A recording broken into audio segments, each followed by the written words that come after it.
And welcome to tonight's episode of 49 Faithfully. We're your hosts, Miriah Lee and Teran Lewis. Tonight we're joined by a very special guest, Peter.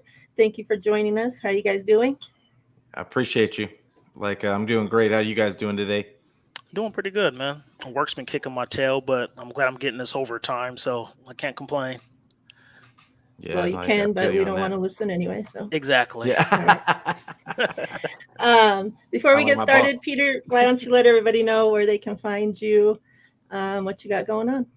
Hey, so yeah, once again, she said my name is Peter Lucas. I'm on the Niner Fanatic podcast on YouTube. I stream to Twitter and also to Facebook, and so you can find me on either three. Also, I'm in the Twitter Spaces almost every day during the weekdays. I kind of keep the weekends for my kids, but on the during the weekdays, you can always find me on the Twitter Spaces in the NFL ones and sometimes the basketball ones too. But mostly the I'm on Niner Fanatic podcast once again on YouTube. So come on through anytime. Yep, and I got his info in the description of the video. So make sure you guys go subscribe to him, show him some love. Appreciate y'all. Say what's up to the chat real quick. Melissa, Joel, Breezy, JV, Tia, 49ers throwback. Appreciate you guys. So yeah, we're gonna start our position breakdowns today, starting with the DBs. But before we get into that, of course, we'll touch on some other things. Um, what do I have today? Let's see. I'm not getting emotional today, guys, so don't worry. Okay, good. But I do want to start with some You had me teary condolences. eyed on the last episode. I'm not gonna lie. Like, uh, Man. man, that was heavy stuff. Yeah, it was. Mm. Um, I do want to send my condolences out to Ravens flock, to the Ravens family, to the NFL world. They lost two of their, one Mm. player from the past Super Bowl 2000 teams today, and they lost a current player as well. Mm. Jalen Ferguson, linebacker. He was 26 years old. I think he actually might have passed away last night or this morning sometime. So yeah, that's pretty crazy. He's young. They're not releasing any details yet, but they're saying that it probably looks like it was an OD. So that's a horrible situation. Um, and then Tony Saragusa, I think is his name. They called Yeah, him that's Yeah. right. Goose. hmm Um, Now he was an NFL broadcaster. Of course, he was retired, 55 years old. He passed away as well today. So condolences to them. And then some funny news that I heard yesterday that Jalen Ramsey, this fitting since we're talking about DBs, had Mm-hmm. shoulder surgery this week. I They're saw the th- picture. yeah, like they're saying, well, he's supposed to be ready by the start of the season. Like, why did he wait all the way until this week to have shoulder surgery when they're saying like he played all of last season with two bad shoulders? So it's not like he just heard it and, like, oh, now I need surgery. Like, this has been something that's been there. So like that's crazy to me that your star cornerback, like the guy that defense is known for in the back end, and he's waiting till this far into the offseason to have shoulder surgery. Yeah, I thought that was crazy. That you, I don't know. Jalen Ramsey always comes across to me as a guy that's not really necessarily team first. I mean, publicly, and you never know what it's like in the actual locker room. But the way he comes off across publicly, he's about his money, and he's about competing on the field. But I don't look at him as and I might be wrong, but I don't look at him as like a team first guy. So I don't know about Yeah. you. Yeah, it's crazy, man. To touch up on these players that are passing away, it's getting scary to be honest here. Because every week, I feel like ever since the Dwayne Haskins situation, I feel like it's been worse. Like you had the Marion Barber passing away, then you had the Jeff Gladney, the DB from the Vikings, and then I mean, poor Baltimore, you get two in one day. You know what I Yeah. mean? Yeah. Two guys in one day, and then so yeah, it sucks, man. I mean, I pray for these guys' families and stuff like that, and it's horrible. And then we had an NBA player that passed away too. That guy for the Portland Trailblazers. He died from like Mm. heart disease or something like that. I think forgot his name off the top of my head, but anyway, yeah, it's sad, man. But I just pray for these families and hope. I don't know if it's health. I don't know what the situation is, but I feel like there's a lot of depression going on and stuff like that. People are losing their jobs and inflation. It's so much going on. We all have to stick together. Like we all need to reach out to one another and say, hey, how things going and stuff like that. If we're you know I just don't see you guys as Niner family. I see you guys as family, period. You know what I'm saying? So that's why I like to check up on people and, hey, how, what's good with you, whatever the case may be. So, yeah, it sucks, man. But yeah, as far as the Jalen Ramsey thing, it's crazy. Maybe he's just like, you know what? I'm tired of training camp and preseason. I'm going to do what I need to do and have my shoulder surgery now so I don't have to do anything. It's not a fact, but it would make sense. He's a vet. He's an all-pro. It's like, well, I'm not going to do it in April and then come into training camp. I'm going to rest because he probably feels he doesn't need it anyway. You know what I mean? So, yeah, I don't know. It's crazy, man. He took a picture with his like kids. It looked like his kids. Like, so, of course, you want to spend some time with your family. I think that's always the most important thing. And these football players, they're away from their families for much of the year. And I'm sure he wanted to spend some time. But I just kind of, this is your job, and I don't know, it's especially with all the people that they lost. There's going to need to be some continuity there, and it would have been nice for him to be a leader in that OTAs and the what's it called, and the training camp. So training camp, yeah. But I wanted to echo your sentiments about the NFL players. I feel like lately it's just been one person after another. And it's you can't say enough how much joy these players give us on a yearly basis. So, it hurts. It hurts sometimes to see that these players go down. And Goose, I've been watching football forever. He was such a joyful looking guy. I'm sure it really hurts that community and the people that know him, Yeah, I was before we went on, I was reading, what players that were on the team, the Super Bowl team with him, and, just players that played with him and that just knew him, coaches, and, what they had to say. And everybody had such great things to say, like that he just had the biggest personality and, just brought, such a horrible way to say it, but brought such life to every situation, everywhere he was was the place to be, was the party to be, so yeah.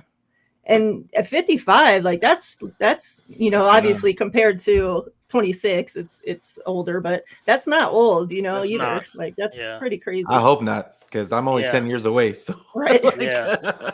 No, I feel you, Peter. When I was younger, when I was in my 20s, I used to look at people in their late 40s and early 50s and think oh, that's pretty old. But when you get close to that age, I'll be 43 in October. I'm just and I still feel good. I feel like I'm healthy. I get around. I'm just man, kind of throw a Tupac reference in there. I get around, but yeah. That's not what we're talking about right now, Tio. No, it's one of those things where it's just yeah, man, you look at 55, I don't feel like it's old. I feel like, I feel like I just started life when I hit my 40s, to be honest. You know what I mean? So it's crazy, man. Yeah, for sure. Thanks, Miriah, for bringing that up. Some good stuff. All right, so let's jump into it. Let's get into who in the DB room. There's a hell of a list of players here for cornerbacks and safeties. I think TL had told me last year we kept 10. So who you guys think will make the final 53 in the group, and who obviously won't. And if you I'm the ones that I don't have making mine, I have, if I think they're going to go to the practice squad, or if I think we'll be able to stash them, or I know TL had wanted to talk, maybe, if we think that some will get, if we have any trade candidates, who we think. Yeah. I actually do have a trade candidate on my list, but I'm going to let you go ahead and go first, Peter, and do your breakdown.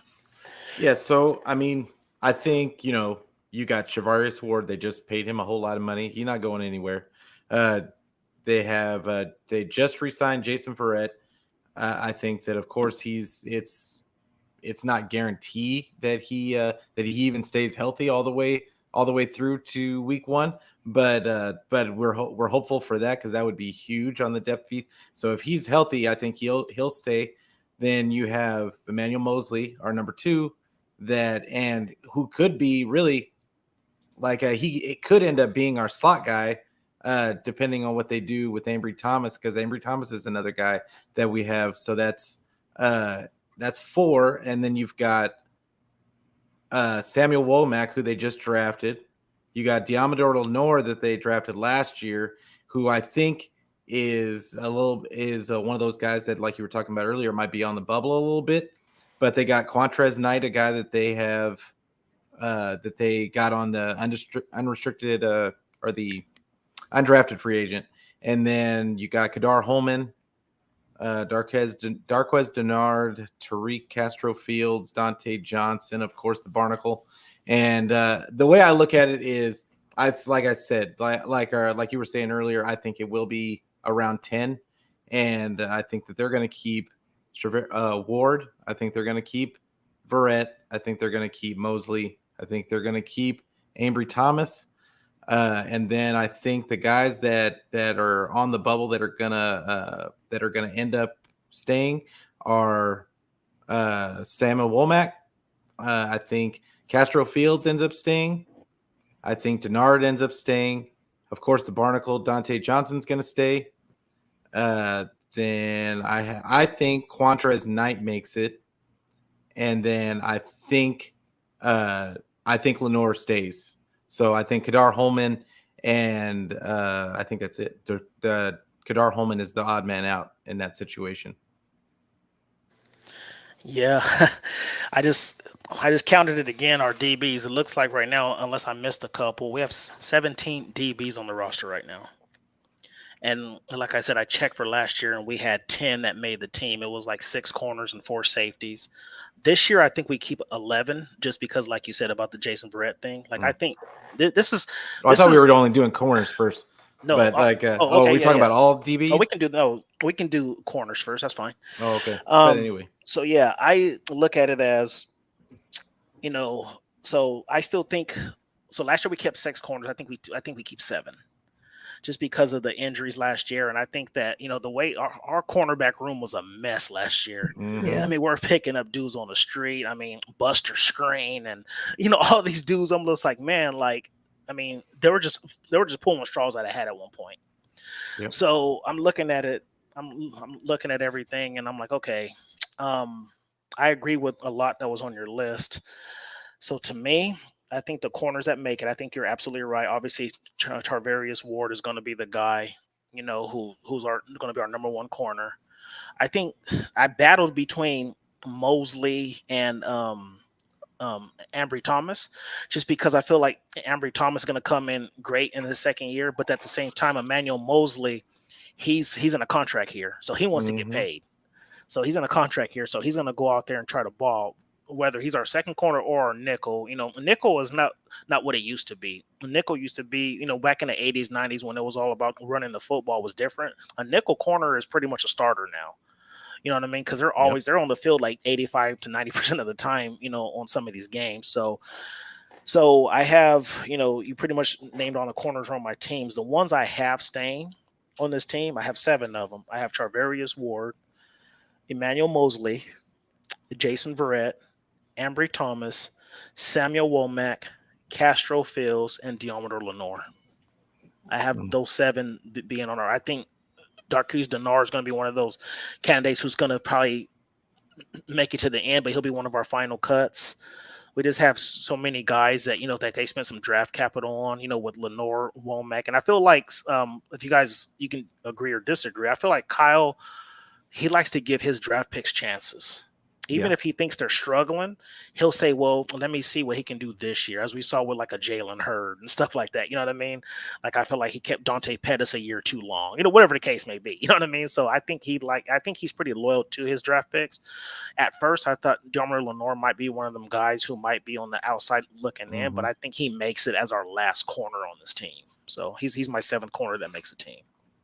Yeah, I messed up on mine. I think that that for sure the guys that I feel like are gonna make. I mentioned Ward, Verrett, Mosley, Ambry Thomas. Mhm, I think Dante Johnson makes it. mhm. I think Womack makes it, and I think that Lenore makes it. Okay. Like I think all the rest of them they'll probably end up. They're going to try and stash them on the practice squad, or they're going to give them some kind of injury designation Of to keep course. them.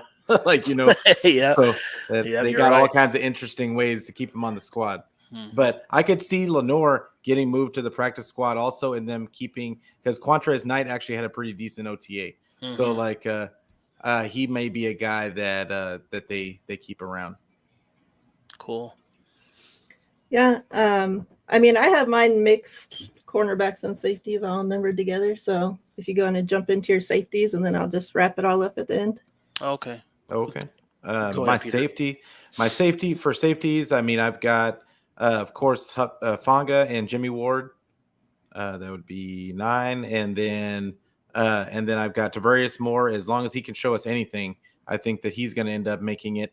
And then I believe that George Odom for sure is going to make it. And if we don't have, and now that I think of it, we don't have a lot of like I don't think Leon O'Neal is going to make it as a safety. I think it's going to be another Marcel Harris situation where they try to change him into a linebacker. Like so, I'm thinking that they may change to Castro Fields to a safety. So I think that they keep him, and then I think Taylor Hawkins doesn't make it. Okay. Yeah. So I have Dante Johnson making his team as well, but I have him more playing as a safety because I know that's most of the reps he was getting in OTAs and stuff like that. Mm-hmm. So, but at the same time, he can play both, so his versatility is going to keep him on this team. And I don't know what the Niners are waiting for. Just give this man a lifetime contract now because he ain't going nowhere. Yeah. I don't care what the heck happens with that man. He's always on this team, regardless of the situation. At the end of the day, he's on that 53-man roster, which is awesome. I mean, it's cool. Like, he finds a way to stay on. So, kudos to him. I agree with the Leon O'Neal thing. I don't think he makes the final 53-man. I know he's been out there and, he looks like he's been playing well and stuff like that. But even if he makes that transition like a Marcel Harris, I think it'll take a while because he's only like 215. And I know, like, I think they want to get him to maybe like 220, 222 around there just to beef him up. So I believe he'll be on the practice squad. I think, I think what we looked at, Miriah, I think you can save 4 practice squad players every week. Yeah. So, there's 4 that you can put on the NFL list to say that these 4 guys are untouchable, but you have to change it every single week. Like, you can have somebody that you can save for 17 weeks, but every week you got to turn it into the NFL to say these players cannot be touched. So, which is pretty cool. Like, I didn't know that till me and Miriah researched it. So my I didn't know safety, that either. Yeah. So with our safeties, I got Jimmy Ward, Odom, Hufanga, and Dante Johnson. I have those 4. So I feel a total of 11 DBs will make this team. Tarvarius Moore, I think he gets traded. Okay. I think he gets traded. I think they want to go young. I mean, he's still young, but I think he gets traded. I think, him missing that year, he was already fast, but I look at him. He's had his opportunity. To me, he still doesn't take any great angles and I don't have him going to the Jets because everybody, that's the first think like, oh, Robert Saleh, get him. I actually have him going to Chicago Bears to reunite with Richard Hightower. Oh, okay. I think that Richard Hightower will be like, because that team is terrible. You know what I mean? That team is terrible. And, with the coaching changes, Hightower, hopefully he has a little bit of pull in there as a special teams coach there. He knows Tarvarius Ward. You know what I mean? So I think, they might say, hey, you know what? Let me give you a day 3 pick. Let me give you a 7th rounder for him. And I think we jump on that. And I don't think he makes his team. So, okay. Yep, that's how I have it. So, 11 DB. So I have 7 corners and 4 safeties. Although, like you said, I think, in my personal opinion, I agree with you. I think, well, obviously with Dante Johnson, he can play both. He can play free safety, corner. I think Tariq Castro Fields kind of has that same type of body as him. He's tall, 6 foot, 200 pounds.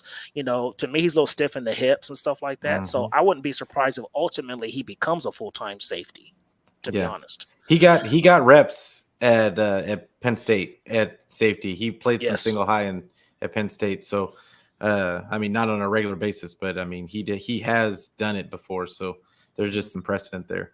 Yeah, and I've always, I talked to people who play football. I played football for a long time, and everybody always tells me who played a deep defensive back said it's always easier to transition to corner to safety than it is from free safety to corner. You know what I mean? It's just a Yeah. different type of animal being a corner. You know what I mean? So the fact that he was primarily a corner, he's 6'1", 200 pounds, he run like a 4.37, 4.38, like he's fast or whatever. So, I think he gets opportunity. I think he's going to be our new Tarvarius Moore, if I'm being honest. He's younger.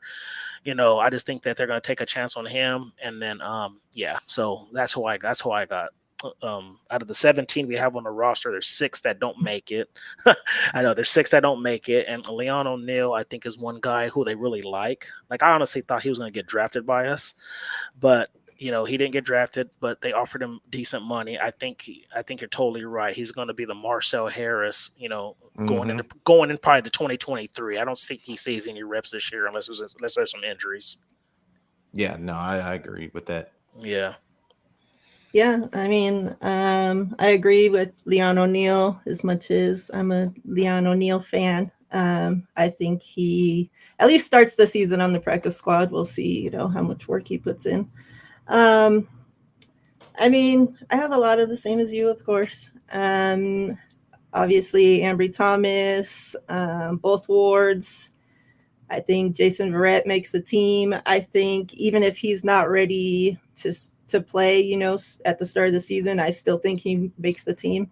I have Huff, of course, Dante Johnson, and E-Man Mosley. I have Moore. Moore's like my kind of 10th player there that's like on the, like, I don't know. Like, if it were up to me, he wouldn't make the team, but I just feel like they're going to keep him around. Samuel Womack. I think that Diamador Lenore, if they can trade him, they trade him away. If not, they stash him on the practice squad or he gets cut.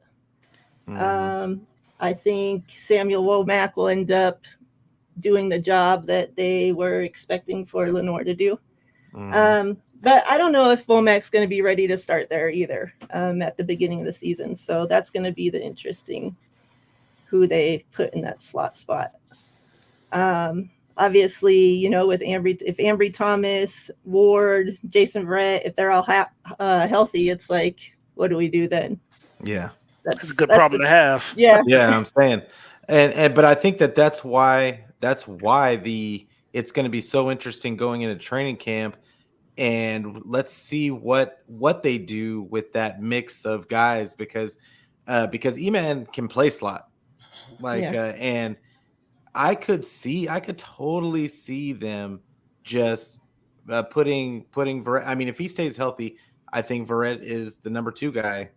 And Ambry's just going to be there for depth purposes. But even let's say Verrett they don't use him in that way. I could totally see them sticking Ambry over there where he's comfortable and having Ward on the other side and then having E-Man man the slot. I could totally see that happening. I think Ward had a lot of momentum going into this year, and he did have some getting some toast issues in OTAs. Like he got toasted a couple of times, but I think that's just getting in shape, and guys gotta get back into it. So I'm interested to see what it looks like in training camp more so than the OTAs. Yeah. I just feel like I'm so tired of waiting for more. Like, yeah. I feel like this is the same thing every season. Like, okay, yeah, he has so much potential. And then it's like, okay, well, there goes that, Yeah. All right, we'll wait for next season, see what he does. It's like, how long are we just going to keep like keeping him hanging around there? Yeah, more. I don't know. When it was him and Jimmy Ward out there together, I actually like Jimmy Ward playing that strong safety role, and Moore didn't do too bad. Like he didn't do bad at the single high. So, I mean, that's the only way I see it working out with Moore staying on the squad is that if that's the plan. Like, and they don't for whatever reason, they don't use Huff they don't feel comfortable with Huff full time at strong safety, and they just kind of rotate him around. But we'll see. Yeah. Yeah, I feel the same way, Mariah, about Moore. Like, what he's going into this is his fourth or fifth year on the team. Like, I This, think yeah. fifth year. It's like, he's had ample opportunity, especially with Tart. When Tart was on the team, he was hurt all the time. You know what I mean? So it's like Mm-hmm.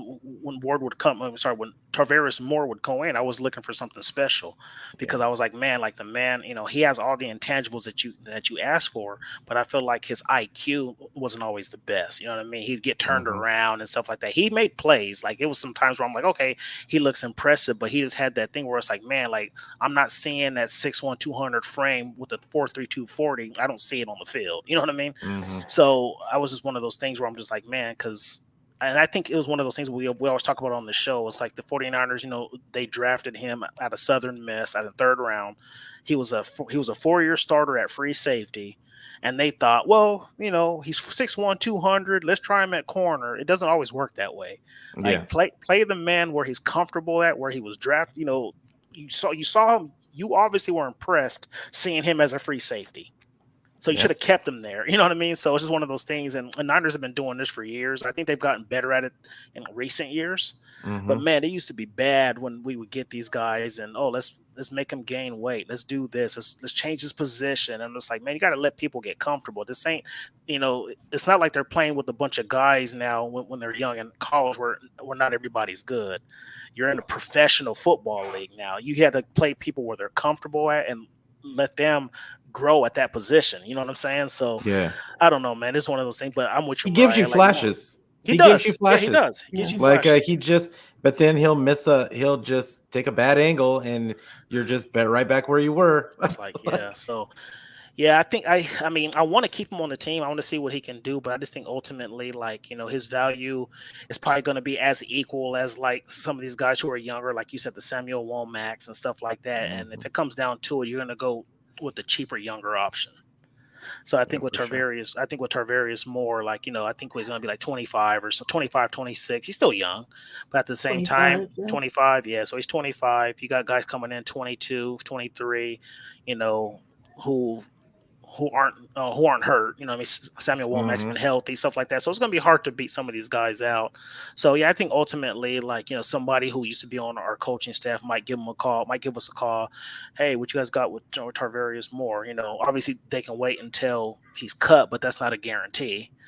Right. So they might just be like I said, somebody like the Bears might call, the Jets, whoever, the Dolphins might call, hey, I'll give you a seventh for him because I know this guy, I know what he can do or whatever. So I wish him all the best. I hope he makes a team. He has all the talent. He has all the intangibles in the world to be great, but I don't know if he has the IQ to be great, if that makes sense. Yeah. Yeah. No, it totally makes sense to me. Yeah. All right. So good stuff. We're going to jump into a couple lists that we've seen going around this week on the great Twitterverse. One of them was the top 10. Both of these were put out by NFL Network. Let's start for there. Top 10 disruptors of 2021 based on next gen stats. So, when I first had seen what the title was, I'm thinking that Nick Bosa is going to be, pretty high on this list, right? That's what I'm expecting anyways. Nick Bosa comes in at 7th on this list. The list is Trey Hendrickson with the Bengals, number 1, TJ Watt with the Steelers, Max Crosby, Micah Parsons, Yannick, Myles Garrett, Nick Bosa, Aaron Donald at 8, Javon Hargrave at 9, and Leonard Floyd at 10. Leonard Floyd. Yeah. At 10. I would say that it's a little I just think that the 49ers are always disrespected. Like, period. Like, they don't know our players' names half the time. Like, it's a little ridiculous that we're constantly trying to, especially on Twitter, like, we're constantly trying to get our guys respect. Like, we get to the NFC Championship game. Nope. Still, like, I mean, doesn't matter. Nick Bosa is held every single play, and no respect from the refs. Like, they can just do whatever they want. They constantly trying to make Max Crosby on his level. I don't understand it at all. I mean, Like, he even got in the Pro Bowl over Bosa last year, you know? Yeah. it just doesn't make any sense. The man is Bosa is unblockable, like period, altogether. Like he's just unblockable, and it's just amazing to me that we're constantly talking about this every year. But you know what? I said on Twitter earlier that you know what? Fine. Y'all keep us on that the low guys on the radar. We'll take that all day. We'll be underdogs all day, and when we're sitting there in the NFC Championship game again, then y'all can talk about how we don't belong to be there. And and Trey Lance can finally take us over the hump, and that's what we're that, and we'll be good with that then. They might decide to give us some credit then. Awesome take, Peter, because I was thinking the same thing. The 49ers, for a team that's been to 2 NFC championships in 3 years, that list is blasphemy. Like we get disrespected so much, but like you said, I kind of like it. Like it sucks as a fan because you're just like, what are they looking at? Like, what games are they watching to put Nick Bosa? What was he, number 7? Yeah. Yeah, see, that's just ridiculous. Only, to be honest, and this is not a biased 49er take or nothing. I think the only pass rusher I would probably take over Bosa is TJ Watt. Yeah. To me, I think TJ Watt's a little bit better than him. But to put him, like, even if you want to put him 3rd, okay, cool. But you put him 7th, that's just ridiculous to me. You know, I know that they probably sit there and look at these lists and they laugh, but Nick Bosa's quiet. I'm sure he saw that list and he's just probably licking his chops. He's just probably like, okay, I'm 7th, huh? Like he's probably going to go in, have like 20 sacks. He's in a contract year as well. So that man's going to eat this year. So it's going to be different. You know, I feel like he can be top 2, top 3 in this year in sacks. Cause I don't think, you know, if we have a healthy D line as we think we do, I don't think he's going to have the chance to get held as much. You know what I'm saying? Yeah. So yeah, it's crazy to me. So yeah, I mean, you said everything right, Peter. Like we just could, whether it's the quarterback, whether it's the wide receiver, the running back, whatever the case may be, every position, it seems like they're always putting us like somewhere no love on the list. No love at all. It's like okay, cool. Yeah, and I feel like especially with Nick Bosa, like he never gets the respect that he deserves. Like he should have been comeback player of the year. Like he didn't even get a nomination. Like you know, like it's just crazy. And to be like, this is the top 10 disruptors, and your team's having to hold him, having to double team, triple team him, and yet he's not a disruptor. Then why are you going through all that to have to stop him? And I mean, how many sacks did he have last season? Was it like 17 and a half or something like that? I mean, what are we talking about? Like, and that's getting past the holds and all that shit. Exactly. Yeah. He'd probably have 30 if he wasn't held so much. I'm saying. And I like Hendrickson. Let's get that out of the way. I like Hendrickson, but I think that they're giving him an extra boost because he was in the Super Bowl. And I just, he's not the player that Bosa is. Like Bosa has to be accounted for all game long. Plain and simple. And it's at the Max Crosby can go games without even getting close to the quarterback, and they still put him. They constantly compare him and Nick Bosa, which I just don't understand it. And I the only person I think that is even on Nick Bosa, close to Nick Bosa's level, like you said, TJ Watt, but his brother Joey, I think he's like just the smallest bit above Nick. And that might be some big brother stuff. Like, so yeah, like that's all I don't understand it. I don't. And thanks, Collie, for putting the correct amount of sacks on there. 15 and a half. Yeah. 15 and a half sacks. But and still 15 and a half.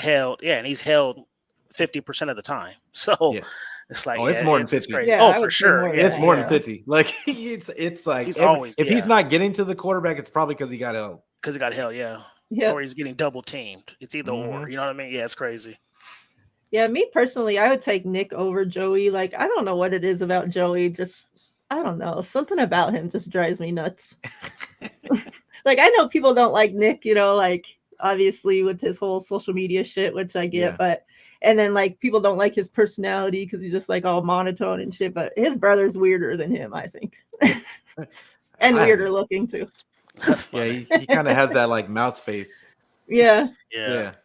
But all right, and then the next list was Bucky Brooks top 15 players from the 2019 draft class. And again, this is Nick Bosa's draft class. So, the first couple, obviously, I don't know what the hell. They just kept them in order, I guess, of the way they were drafted. So he has Kyler Murray, number 1. Number 2, Nick Bosa. Number 3, Debo. Number 4, Jeffrey Simmons. 5, A.J. Brown. 5, or he has 2 5s, so I guess that's important. So 5 again, Max Crosby. 6, DK Metcalf. 7, Devin White. 8, Jenkins. 9, Brian Burns. 10, Scary Terry. 11, Rashawn Gary. 12, TJ Hawkinson. 13, Josh Allen. 14, Hunter Renfrow. So the 49ers have spots 2 and 3, which I think that's comical that he still puts Kyler Murray over Nick Bosa. I think that's crazy that Kyler's still number 1 on that list. Your thoughts? Yeah, I just look at it as, we look at it as disrespect. Like, it's just it's typical 49er disrespect. Like, they don't even want to give Debo his due half the time. Like, they're trying to make it seem like, oh, well, he's not really a receiver. And like they say all kinds of craziness. People like Jimmy Garoppolo wasn't throwing him the ball last year. It's like, and that we had to do everything. Kyle had to do everything in his power to get the ball in Debo's hands. I mean, come on. Yeah, like the fact that he did what he did and was so. I mean, he still had 1,400 yards receiving with Jimmy throwing him the ball. But Nick Bosa, I think, is a way better of a deal than Kyler Murray. I think Kyler Murray is not that he's a bad quarterback, but in my mind, and I know this is a controversial take, but he's too short. Yeah, the guy's just too short. Too. Like the short quarterbacks, 9 times out of 10 don't work out in the league, and that's just the way it is. People talk about Baker; he's short. Yeah. I just don't see Kyler really working out anywhere. He's probably going to get another chance. He's probably going to end up getting traded, and he's going to have another chance at another place, and it's not going to work out there either. I don't think he has the right attitude, like as a leader. He has really bad body language, in my opinion. But but the fact that the 49ers have so many people on that list is kind of a testament to what they did in that draft that year. So it's you got to take that as a plus. Yeah. Yeah, I totally agree. And you're right. Like you said, it's controversial. And I'm short. I'm only 5'8", so I'm not sitting there talking about nobody's height. But there's not too many Russell Wilsons out there. You know what I mean? That can be 5'10", 5'11", and dominate the quarterback position. So, yeah, I just look at it as like Debo should have been ahead of him for sure. Nick Bosa should have been ahead of him. Like, he should not be number 1. It's just like, and I get it. They look at the accolades of, he's been to the Pro Bowl and all this other stuff. But okay, cool. But so has the guys behind him. Mm-hmm. Like I'm taking A.J. Brown over him. I'm taking, you know what I'm saying? There's at least 3 guys who should be ahead of him in my eyes. So yeah, although I think, you look at Kyler Murray, he has the arm talent. Like he has an excellent arm for his size. But I think ultimately it just comes, it's an issue because he always has to scramble around so he can see the field. You know what I'm saying? He always has to scramble. So it's like, it's rare you see him throw from the pocket. You know what I mean? Like he rolls out because he can't see. So, and I've heard people who have seen Kyler Murray and stuff saying he's listed at 5'10". Some people say he's not. Some people say he's like 5'8" and a half, 5'9". He ain't no 5'10". Yeah, so he's no 5'10". Yeah. So it's like, he's probably like me and Collie out there trying to play quarterback at 5'8" and 5'9", and it's an issue. I'm sorry, when your offensive linemen are 6'4", 6'5", 6'6", stuff like that, it's hard to see. I'm sorry, man. So that's what I told you before. Miriah, I used to be quarterback. Then in junior high, I got switched because I was too short. I was having issues, having a tippy toe to see the field. And so, yeah, it's just trying to do that in the NFL. I mean, he has talent. He's overcoming that because he has made some Pro Bowls. When he's on, he's on. He looks great when he's on. But I just think that having him number 1 on that list is kind of reckless, and I don't think he deserves to be there. So, yeah, I mean, the height, I wouldn't say would be a problem, but we see with our own eyes that there is a problem with it. Like, he can't see over the people, It's so, yeah, I don't know. I just think that's crazy. I feel like just because he's a quarterback. Yeah. all the Constantly, time. constantly calling rollouts, and it doesn't help him that he has Kingsbury as a coach. Yeah. I think Kingsbury is trash, and Yeah. like it is what I don't think he belonged to get in the job in the first place. Yeah. Hey, Miriah, I have a third list I would like to speak on. This wide receiver list that was put out by Anthony Trish. But after this list, it should be Anthony Trash, because that's what this list is. This list is horrendous. So he has a top 10 wide receivers, right? Okay. He has elite. He says he puts it as tier 1 elite. Devontae Adams. Okay, I can't argue that. Cooper Kupp, DeAndre Hopkins, Stephon Diggs, Tyreek Hill, and then Jamar Chase. So those are his elite top tier ones. So those are the top 6 receivers in his eyes. Number 7, Justin Jefferson. Number 8, Mike Evans. 9, Deebo Samuel. It's kind of hard to argue that list. Like those are some good receivers. Yeah. So like I get it. Same thing. You look at Jamar Chase. Him and Deebo both have elite seasons, but I don't know if I could put him over him yet. I got to see it more. But I will say this: Justin Jefferson, to me, he's a top 5 wide receiver in this league for sure. He's a beast. So if you want to put Devontae Adams, Kupp, a healthy Hopkins, Diggs, okay, like I'm fine with that. But I don't know. I guess it's just you look at what he just did and stuff like that. And but like having him 9th and having him in tier 2 is kind of crazy to me. But what you guys think about that? Because he made a list of 15, and Deebo Samuel's is number 9. Yeah, I look at it as, I mean, it's weird, but when you say all those names, I mean, those are good wide receivers. I can't really hate on him the way he ranks or the way he prioritizes them. But I look at it as, now if we were talking about the top weapons in the league, now we're talking about Deebo's number 1. Like, I mean, so I guess if you're talking about just as a pure receiver, it's kind of unfair for Deebo because he didn't have a quarterback throwing him the ball the way that like some of these other receivers got. Like even though Justin Jefferson doesn't, he has Kirk Cousins. Kirk Cousins is better than Jimmy Garoppolo as far as throwing the ball. Absolutely. Like, so it's, you don't have to worry about him not throwing deep passes and that kind of stuff. So yeah, it's just, I just look at it as everybody's going to get a chance to see this year what really Deebo can really do when he has a guy that can get the ball down the field. And like, it's going to be, I just think it's more, you just got to look at it as more motivation for Deebo. Like, the 49ers should be taking all these lists. They should be using this bulletin board material all season long. Hang around the locker room. Absolutely. Yeah, for sure. So here's the thing, though, too, and I agree with you. Like, there are a handful of receivers I would take over Deebo. We've talked about this before, especially when he was going through all that stuff with taking stuff off his social media and is he worth it and all this other stuff. But for him to have Jimmy at quarterback, he was still on pace. If they didn't turn him into a running back, he was on pace to have 1,800 yards this year at wide receiver. So I think that's why I look at it as like, man, it's disrespectful, but you're totally right. With Trey Lance, somebody that can actually get the ball down the field. And like Carly said, Deebo was catching screens and taking them to the crib. Yeah. I mean, for real. 80 yarders. You know what I'm saying? Like, here, just give me the ball and I'm taking it to the house. So I think with Trey Lance, hopefully we see some kind of production. I honestly, people get mad when I say this. I don't see the production that Deebo had last year being replicated. I don't, because I look at Trey Lance. I feel like Trey Lance is going to spread the ball around.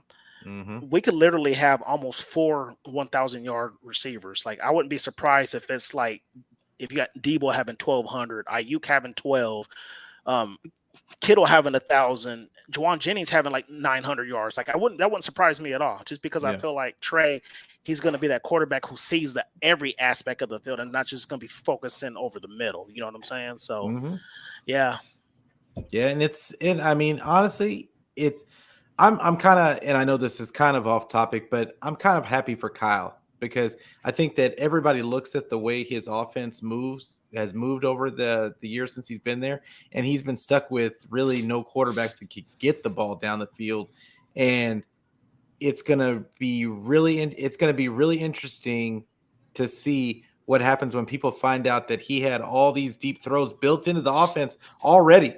They had wide open guys all season last season down the field, and Jimmy just wouldn't throw the ball. So it's going to be the national media is going to try and frame it like Kyle changed the offense.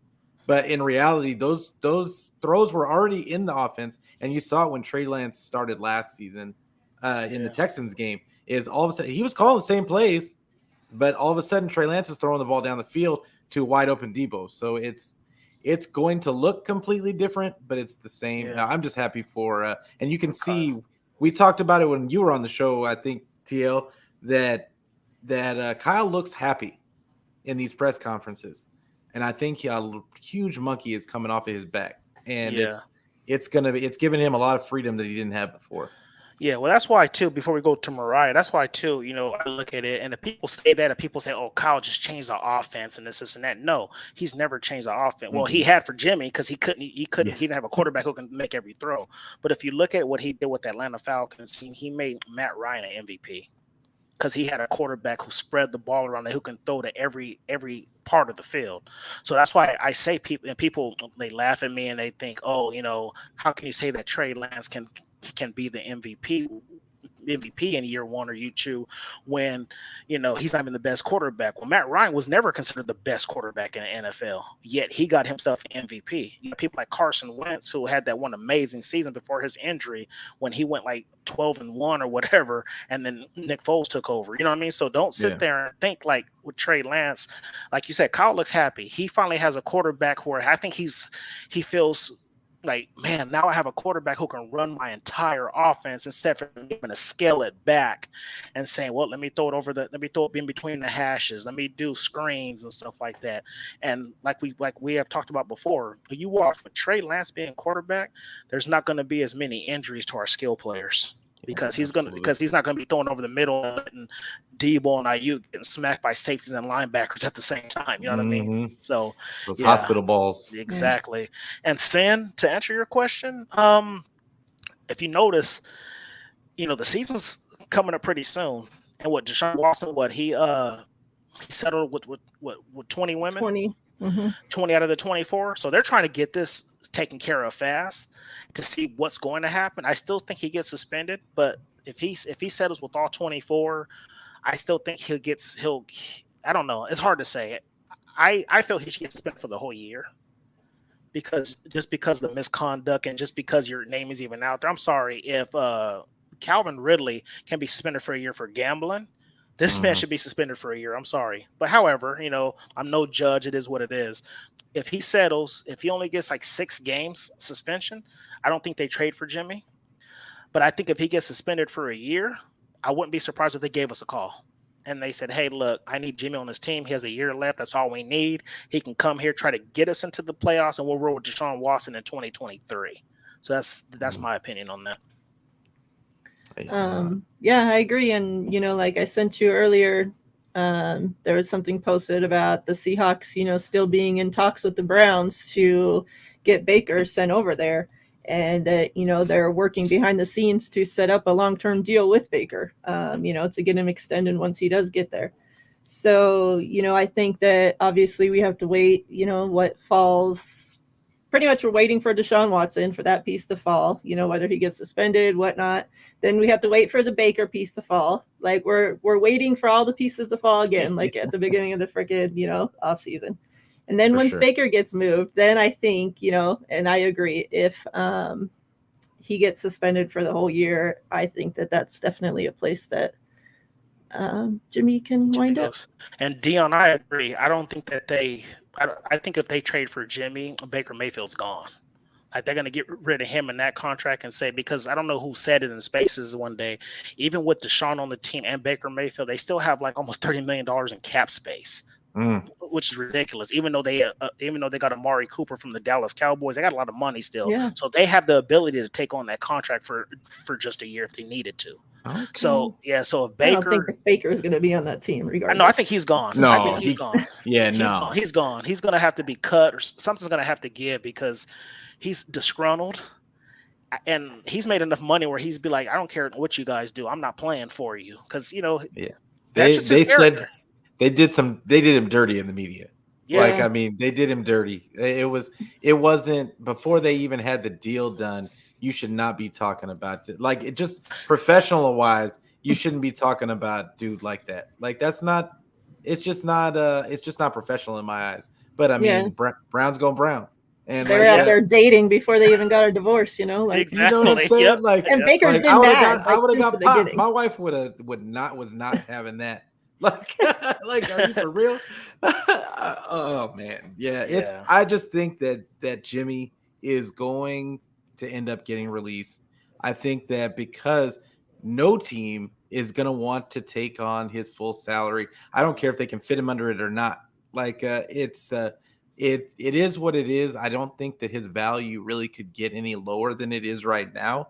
And I think that getting his money off the books is going to be more important than whatever compensation they might get for him. You know what I'm saying?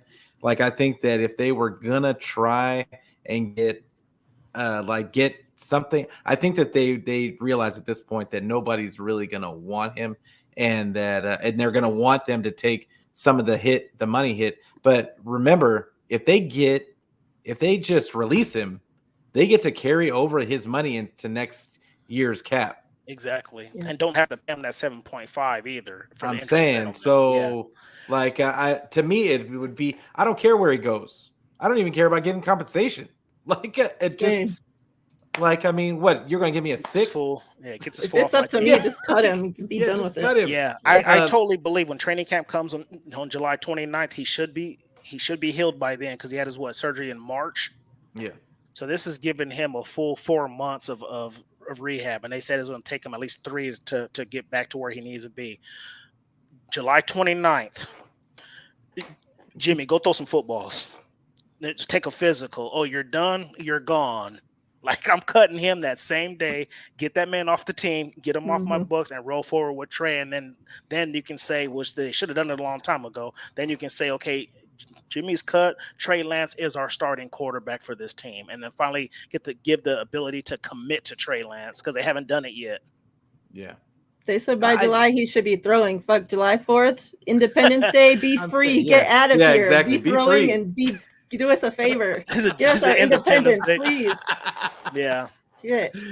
Yeah, I agree, Dion. Pass the physical and get on. I agree. Like, I ain't got time for no games. Like, I don't even know when they're allowed to let him throw. I think it has to be like in a controlled environment.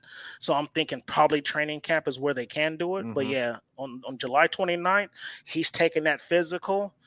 As soon as he passes, as soon as those results come in, he's gone. Like, I'm not wasting any time. I'm not playing no games. Just get this man out of here. I'm saying, like, it's just crazy to me that it's gone on this long. I mean, I think that things just fell badly for the Niners as far as getting rid of him. I think they could have probably gotten rid of him if the dominoes hadn't fell the way that they did during the offseason. It's just unlucky. Like, but at the same time, we done. Like, just like, it's time for you to make your name somewhere else, and because Trey deserves a shot to have this team. And what's it called? I was listening to Grant Cohn earlier, and or yesterday, I think it was yesterday. He was talking with his dad about the one thing that we're looking for from Trey, that we know that he can make all the throws. We know he has this superior arm talent. He has just a whole bunch of physical talent. And we see that he's coming along. Everybody's raving about him. But what we don't know is, can he have that pocket, like the presence in the huddle? And because that is the one, there's only 2 things that Jimmy does well. And that is his leadership, and that he can throw in stride, guys in stride across the middle. Like, that is it. And like, so can Trey do those things and take over as a leader in the huddle, like, and be vocal be a vocal leader, because he seems to me like a quiet type of guy. I don't know about the rest of you. Yeah. Well, here's the thing too, and I agree with you. And I remember watching some videos of Trey and like mini camp, and I feel like all his throws he was focusing over the middle because I feel like he's trying to put some touch on his passes and stuff like that. But if you remember against the Arizona game, he threw a lot of balls over the middle, but they were dropped. Yeah. Like he was hitting that sweet spot that Jimmy always hits, but you got people like Mohamed Sanu and everybody was dropping. I mean, there was like 4 or 5 drops that game. So Yeah. But he I was think throwing heaters. He was throwing They were heaters. heaters. Yeah, but like I said, people were like, "Oh, he needs to take some off his throws."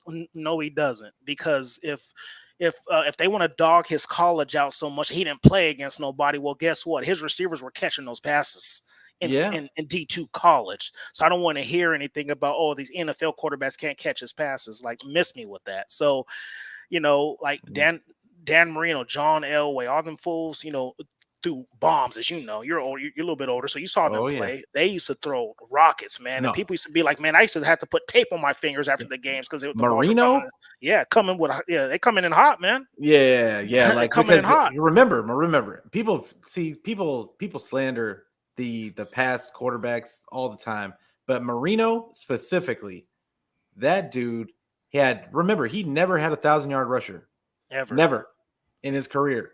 Like all he had, and he didn't have any really good receivers. No. Like, so all he had was just fitting the ball into tight windows constantly in a run-first league, and in a league where guys were allowed to grab and hold and clutch his receivers. He was still getting them the ball. So, but he was throwing heat rocks. It was crazy. Like, so. Yeah. Yeah, I'm just glad that, but yeah, I think Trey has improved it. I think that's what, people were saying he's been working on as well, with him and Ayuk. And then he had that camp with the receivers came when Juwan Jennings and all them showed up. And, they said he was working the middle of the field because he knows that Kyle's offense is all on timing and stuff like that. And like you said, Jimmy was good at that. I give him his props on that. Yep. Like when it came to throwing the balls over the middle, he threw with touch, when he was on, you know what I mean? Yeah. Like when he was on, he threw with touch, he got the ball out quick. So I think that's what Trey's been working on, and the fact that he's working on that, he's gonna actually get great at that and probably perfect it. The fact that the other stuff he's gonna be doing, the out routes and stuff like that, those are stuff he already knows how to do. So I can't wait for it. Man. Go ahead, Miriah. No, I'm enjoying listening to you just guys. Listening. Yeah. I had a rough week, so I ain't feeling like talking. Not feeling like talking. Yeah, Melissa, I think you're right, man. I think you're right. I think it's just going to be. I mean, I don't know what you think, but Juwan Jennings is like he got that dog in him. Man. I'm saying, he just like I saw it last year. But the fact that I looked at him this year in mini camp and stuff in OTAs, he looks like he's slimmer, but he's more muscular, like his upper body. So hopefully he's gotten a little bit faster, but he's just so physical, man. And the way he was, the way he was catching the balls, I mean, behind him, high one-handers. Like, I just think that, like, he's going to be our secret weapon. I had said this on the show last time with me and Collie were talking about this. He reminds me of like a Marcus Colston. Somebody who came in the league like a late round pick, like a bigger body receiver. He wasn't the fastest guy, just knows how to get open. He kind of reminds me of a receiver like in that aspect. So if he can continue his trajectory and be our third receiver, we're in great shape. Like if we're looking at Ray McLeod and Danny Gray being the fourth and fifth options, I'm okay with that.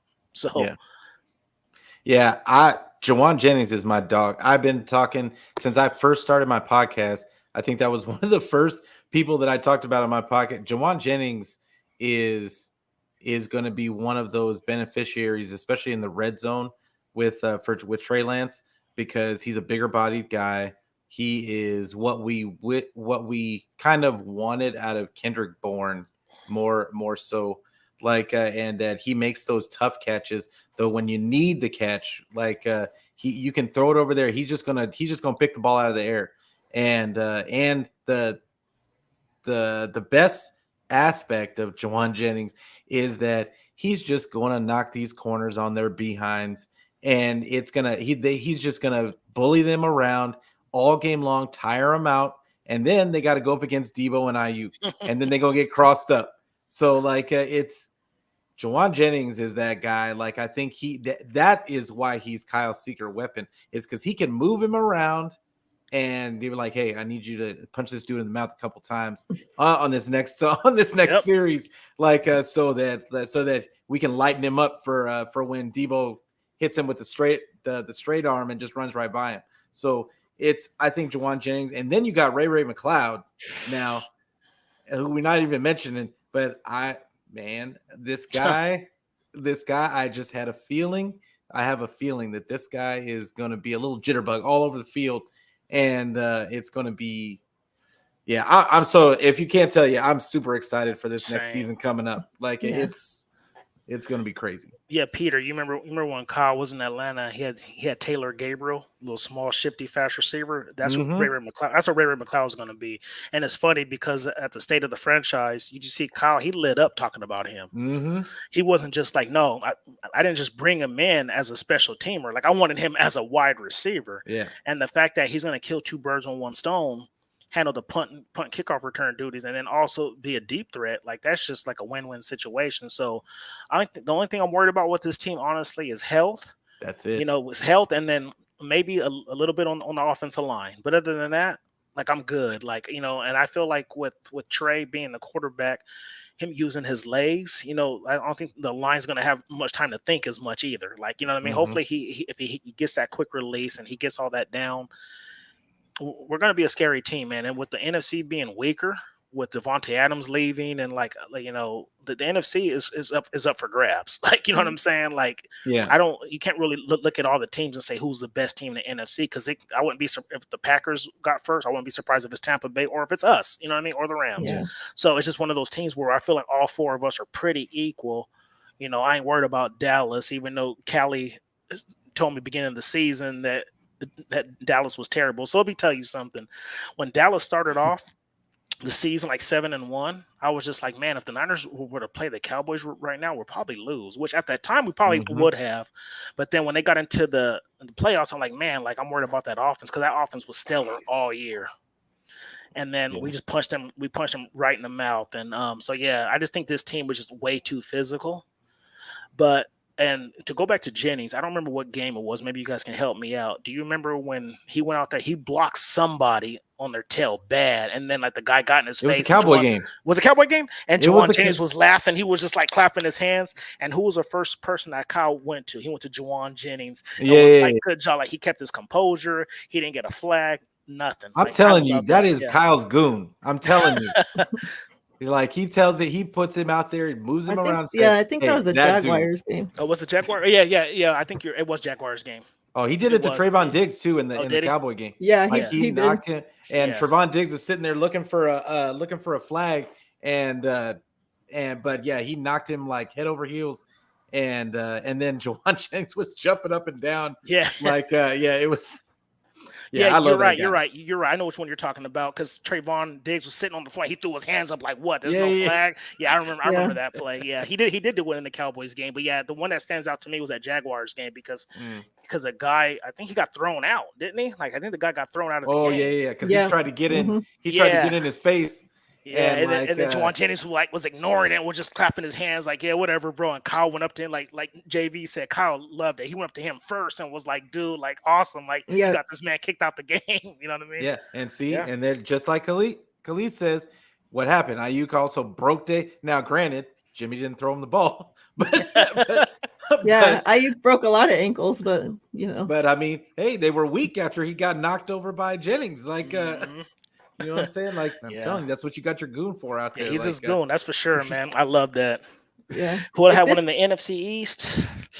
This team, I haven't, like, I can't remember like a time that this team was this stacked on the offense.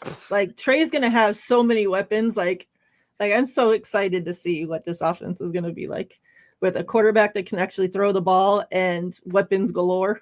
Like, the defense isn't gonna know who to stop. And then they have to worry about the quarterback on top of it, And they got to worry about the running game, because, and the thing about, everybody talks about TDP and Trey Sermon and stuff like that. I still think Elijah Mitchell has the handle on the starting job, because let me tell you why. He didn't fumble one time, and Kyle trusts him. Mm-hmm. He knows I can give this man the ball and he's not gonna fumble. Because you know how Kyle gets when people fumble. Like, he'll bench you. Like, dude, like he did it to Matt Breida numerous times. Like, dude, get to the bench. You fumble too much. But Elijah Mitchell being a rookie, playing that many games and not having one fumble is impressive. Yeah, for I mean, sure. we have to see if he's going to be healthy, but Yeah. Like I think that it's going to be a committee. It's definitely going to be a committee. Yeah. They did not draft TDP for no reason, and it's I think that he is going to get a lot of carries because I still don't think Kyle trusts Trey Sermon. I don't know what it is about him, but I mean and the thing is Trey Sermon's really not a. I think Kyle got a little in his feelings when he drafted Trey Sermon, and he really TDP is more of the guy that he wanted because he's a one cut and go guy instead of Trey Sermon where he likes to dance. And I think that TDP is going to be him and Elijah are going to get almost an equal amount of carries. And then I think that TDP and people sleep on they got another guy in undrafted free agency, Jordan Mason, that's going to be in the mix. He's going to be in the mix. So it, like Miriah was saying earlier, it's almost we just so many good guys. And I think that with our core of players, it has an opportunity. They have an opportunity to be so much better just because you got to cover somebody. And you're gonna, and if you don't double, if you don't double Debo, you don't double IU, they're gonna win their one-on-one matchups. And then you've got the defense coming onto the field, and they're letting the dogs loose. Once we get a lead, so 49ers throwback, and all.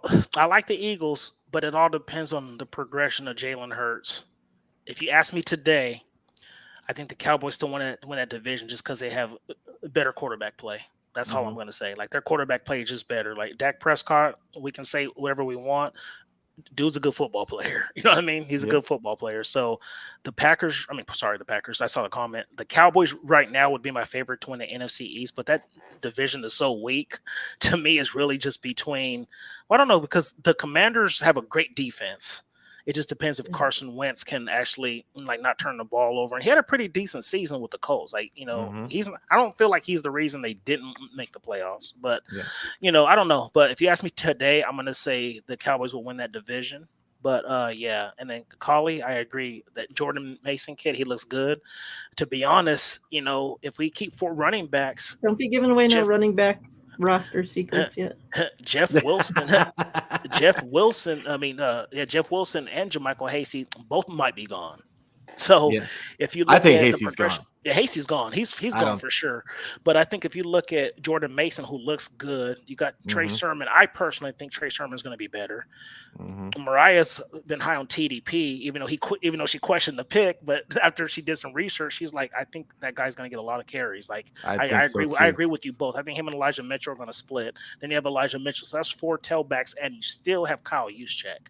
But so Jordan Mason's been impressing. He has. Kyle likes to go with the hot hand. He don't care if you were drafted or not, where you were drafted. Yeah. So anyway. So that's that's pretty much it. But you're right, Miriah. You look at this team, and I'm just like, man, you're right. Like, we have so many weapons. We haven't had this in such a long time. Like, I don't remember the last time I was sit out there and comfortably thinking that we can beat, because it sucks, because I feel like the last few years we're always talking about, the running game has to be on and we have to play great defense. Now it's like, no, like this passing game. And I hope this is my hope for this team, man, that the offensive line is good enough that George Kittle can actually play tight end and go catch some passes. Because if we have him out there catching passes along with Jennings, Ayuk, and Debo, who's going to cover that? I'm tired of him being used as a 6 offensive lineman. Like, the man, and I kind of hate it. I guess it's kind of selfishly, because I know he loves the block. He loves being physical. But I just hate saying how the Chiefs use Travis Kelce, because I feel like George Kittle is just as good, if not better, when he gets a ball in his hands. So if you can get that element for Trey Lance, for our offensive line, just to be above average, if they're the 16th best offensive line, I'm cool with that. Just give me middle of the pack to where George Kittle is not always on the line in the trenches. I feel like that's why he gets hurt a lot too. He's taking on 300-pounders every snap almost. Yeah. So if you utilize him as a tight end, a receiving tight end with these three weapons, and then you sprinkle in some Ray McLeod and some Danny Gray, sprinkle in some Juszczyk, this offense is going to be unstoppable. You know that when we're going to see the first week of preseason when Jake Brendel gets out there, and we're going to see what he's got, and that's going to tell us right away, because it's not going to matter what they do on offense, how many points they score in those preseason games, but that's what I'm looking for. I'm looking for to see what Jake Brendel is giving them. I think that they're going to be solid at all the other spots. I think they're at least going to be league average at all the other spots, except for, of course, Trent Williams is going to be Trent Williams and do Trent Williams things. But Jake Brendel, I want to see what he does against the ones, because last year we saw he did pretty well against the 2s and 3s, but I want to see what he does against the ones. That's my whole thing. Yeah. Oh, you're right. I want to see if he can hold up against Ken Law and Eric Armstead. But they got Donovan West sitting in the wings. Yeah. And Jason Poe too, so it's interesting, man. I can't wait. I can't wait to see it. And but I just think that it's gonna be so huge for the defense to get off the field and just to be able to sit back and let them run the ball down these guys' throats. And then if they can put points on the board, them playing with the lead and being able to just rush the passer with 4. It's gonna be a beautiful thing. Perfect. Yeah. And Miriah, I know I never really do this, but I just want to extend an invitation. So I see a lot of people in the chat. You guys are always really faithful to us. If there's anybody in the chat who would like to join me and Miriah one day on our show, because we're until training camp comes, we're going to be breaking down all positions. We did the DBs today, doing linebackers next week. Then we're going to do D-line, then start focusing on offense. So if anybody wants to get on and talk some football with us, I'm okay with that. So just reach out. I mean, that's all we have, I think. So Peter, we appreciate you coming on with us. Thank you, guys. Breaking down everything. If you want to let them know again where to find you. Yeah, and of course, I just want to thank you guys, you and TL and Miriah, for having me on today. Have a great time. Always have a good time talking with my boy TL. We see each other in spaces, and he's been on my show a couple of times already. I try to get Miriah on there, but she don't answer DMs sometimes. So it is what it is. But hopefully one day I'll have her on too. But I really appreciate you guys having me on today. You can find me on Twitter at PeterLucas8. Also, I have my show, The Niner Fanatic Podcast, on YouTube. And I also post it live on Twitter and Facebook. And then it's also on all audio podcast platforms. So any way you want to get it, just get it. Yeah. Perfect. Before we go, I did have this list pulled up, and since Throwback, asked about it, there is a PFF list about offensive play callers going around as well. And there's just one that's totally freaking crazy that just blows my mind and makes the whole list just such a piece of shit. But so they have Andy Reid number 1, Kellen Moore number 2, Byron Leftwich number 3, Kyle number 4, Sean McVay number 5, and Matt LaFleur number 6. So Kellen Moore being number 2 is that's wild. Yeah. Once I got to number 2, I'm like, okay, well, this list is I can't take anything that you're saying serious. Because that's Byron Leftwich. Come on now. I mean, Brady's calling the plays. What are we talking about? Yeah. And Kellen Moore, I mean, who is their coach? McCarthy's their coach, right? He's been he's an offensive guru. Yeah, exactly. Yeah. So it's just another list for clicks. Another disrespectful list, Peter. Disrespectful, bro. List. I just don't understand how these people can just with a straight face say all these things, but it's not. It's because we don't hold them accountable. They can put this stuff out, and in a couple of months, nobody's gonna remember that they put the list out. but I'm saving receipts. Oh, for sure. I am saving receipts. The only person who probably deserves to be where he's at is Andy Reid. I have no issues him being one. None. Yeah. No issues him being one. But if Even Kyle's Sean not McVay, number 5, like and he just won a Super Bowl. Like the disrespect. Kellen Moore, though, that's just comedy right there. That's just wild. Like, I can't. I just can't even go there. Like, it's just crazy. But Kyle, the fact that he should get like even more, whatever point scale they're using at PFF. Like, he should get even more points because he had Jimmy Garoppolo. Yeah. Exactly what Collie said. Out of that list, who had the worst quarterback? Yeah, us easily. Yep. So, yeah, that's crazy. wild. That's wild. But yeah. All right, we'll end with that craziness. Well, thank you guys. Appreciate you as always, Miriah. Thank you, Peter. I'm sure I'll be talking to you on Spaces as always. Thank you. Yeah. Everybody, we appreciate you guys hanging out with us. Everybody, please be safe out there. There's lots of crazy people doing crazy shit. So please be safe. We'll see you guys sometime next week. All right. Thank you.